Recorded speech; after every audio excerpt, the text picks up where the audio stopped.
नमस्ते बच्चों, मैं आशा चौहान। स्वागत है आपका।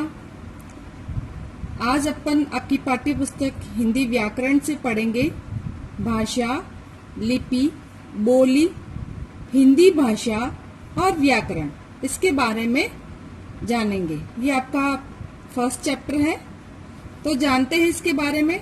बच्चों, आपका पार्ट जो है वो बहुत ही बड़ा है, तो मैं जो मेन चीज है आपको बताने जा रही हूँ। सबसे पहले अपन जानेंगे कि भाषा क्या है। भाषा जो है मनुष्य के मुख से, कहाँ से? मुख से उच्चारित ध्वनि, मुख से जो आवाज निकलती है, ध्वनि निकलती है, उसके प्रतीकों की एक व्यवस्था है जिसके द्वारा वह अपनी बात, भाव और विचारों को दूसरों तक पहुंचाता है। अपने मन में जो भाव होते हैं, विचार होते हैं और बात होती है, वो अपन दूसरों तक पहुंचाते हैं। उस प्रक्रिया को भाषा कहा जाता है। जानते हैं कि भाषा की क्या क्या विशेषता होती है। भाषा जो है मनुष्य के, मानव के मुख से उच्चारित होती है। दूसरी, इसमें बोलकर, सुनकर, पढ़कर और लिखकर विचारों का आदान प्रदान होता है। भाषा की रचना विभिन्न ध्वनियों के सहयोग से होती है। भाषा जो है विभिन्न ध्वनि, अलग अलग आवाजें होती है, उसमें अलग अलग वर्ण की अलग अलग आवाजें होती है।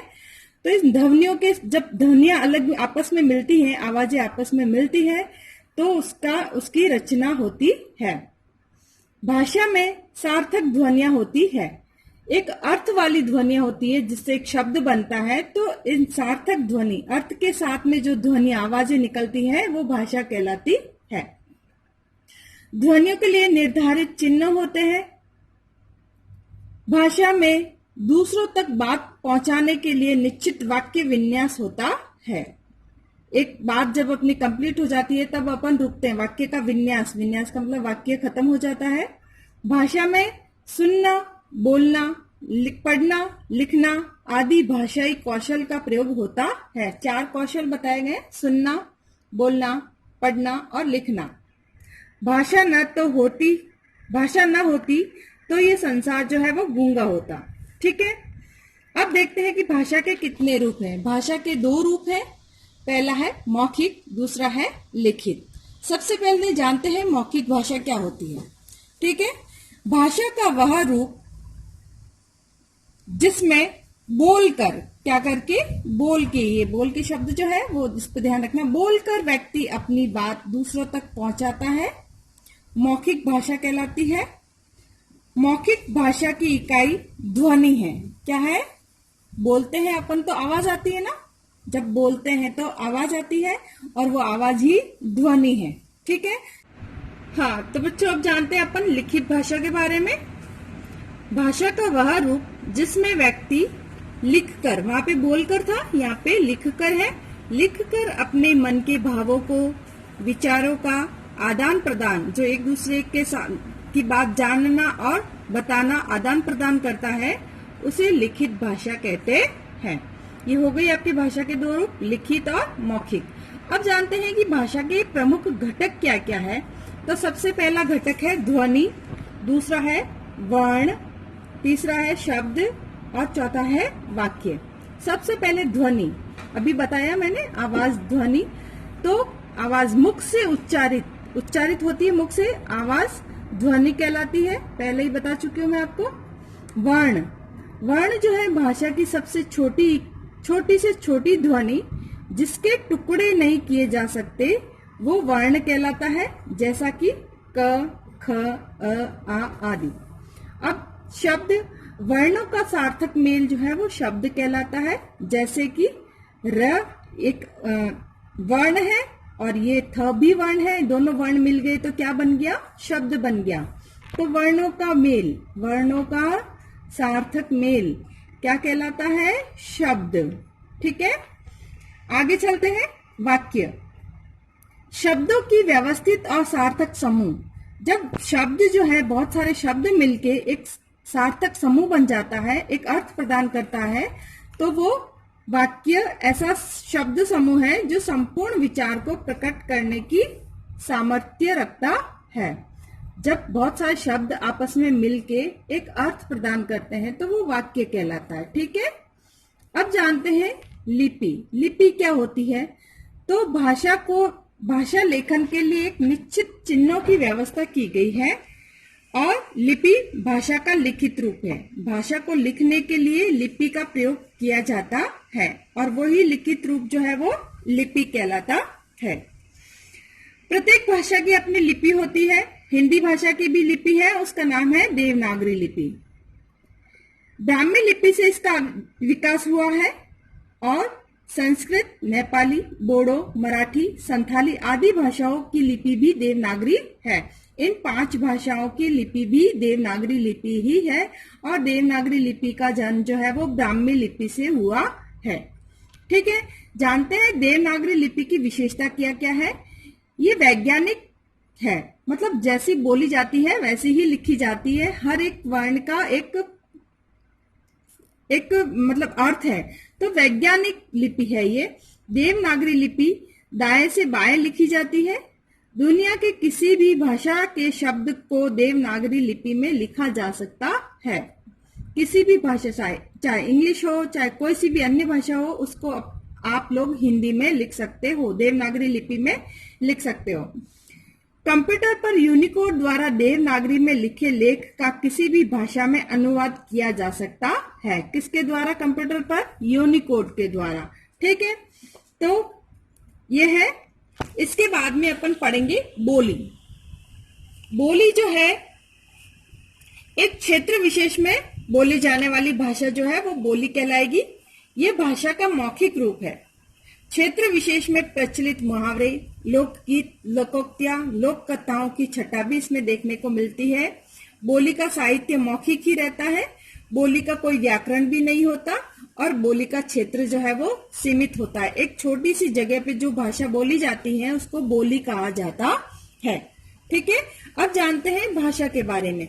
भाषा जो है बोली का विस्तृत रूप है, जहाँ बड़ी जगह पे बड़े स्थान पे बोली जाती है, वो भाषा विस्तृत क्षेत्र में बोले जाने वाली बोली है। ये छोटी जगह पे बोली जाती है, कम क्षेत्रफल में। ये ज्यादा बड़ी जगह पे बोली जाती है तो उसको भाषा कहेंगे। जिसका विपुल साहित्य और व्याकरण होता है।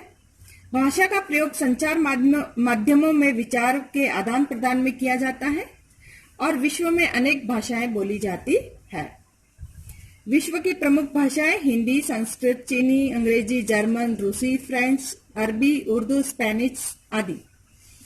ठीक है, अब भाषाओं में हिंदी, भारत में भी बहुत सारी भाषाएं हैं, जिसमें हमारे संविधान में जो है 22 भाषाओं को मान्यता मिली हुई है। ठीक है, भारत एक विशाल देश है जिसमें अनेक भाषाएं बोली जाती है। भारत के अधिकांश लोग हिंदी भाषा को समझने और बोल सकते हैं। विश्व में बोले जाने वाली भाषाओं में हिंदी का 3रा स्थान है। कौन सा स्थान है? 3रा स्थान। संविधान में जो है हमारे देश की 22 भाषाओं को मान्यता मिली हुई है। इनके नाम ये है। ठीक है, अब है उपभाषा। उपभाषा भाषा से भी कम क्षेत्र में बोले जाने वाली, जो कम और बोली से अधिक, भाषा से कम और बोली से अधिक विस्तृत क्षेत्र में बोली जाती हैं, उसे उपभाषा क्षेत्र में कहा जाता है। उपभाषा क्षेत्र में कई बोलियां होती हैं, इसमें साहित्य भी लिखा जाता है।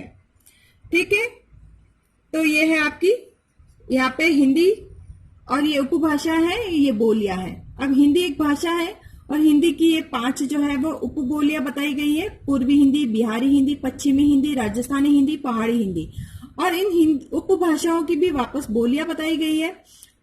पूर्वी हिंदी की अवधी, बघेली, छत्तीसगढ़ी, बिहारी हिंदी की मैथिली, भोजपुरी, मगही, पश्चिमी हिंदी की हरियाणवी, दक्षिणी ब्रजभाषा, बुंदेली, कन्नौजी, खड़ी बोली, राजस्थानी हिंदी की मारवाड़ी, जयपुरी, मेवाती, हाड़ौती, मालवी, पहाड़ी हिंदी की कुमाऊनी और गढ़वाली।